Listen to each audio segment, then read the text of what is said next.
After the fall of Rostov-on-Don, communication between the Caucasus and the regions of European Russia was only possible by sea through the Caspian Sea and the Volga River, and by rail via the Salsk-Stalingrad route. The German command believed that by cutting these communications, they could quickly establish control over the Caucasus and deprive the USSR of crucial resources. To accomplish this task, it was proposed to strike in the direction of Stalingrad. An Army Group B was created for the offensive towards Stalingrad, commanded by Field Marshal von Wakes. Until November 1942, the Stalingrad direction was considered auxiliary to the offensive in the Caucasus.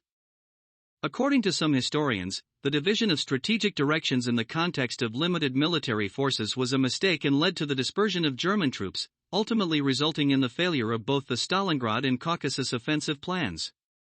Initially, it was planned to include the 4th Panzer Army of Hermann Hoth and the 11th Army of Manstein in the group, which, after the completion of the siege of Sevastopol, was located in Crimea. However, it never made it to the Caucasus, except for parts of the 42nd Army Corps, and was transferred north to advance on Leningrad.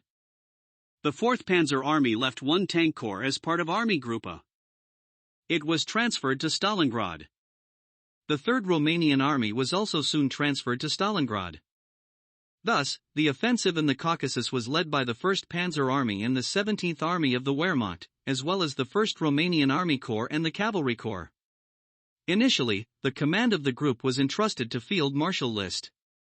However, just a month later, Hitler, dissatisfied with the pace of the advance, took command himself.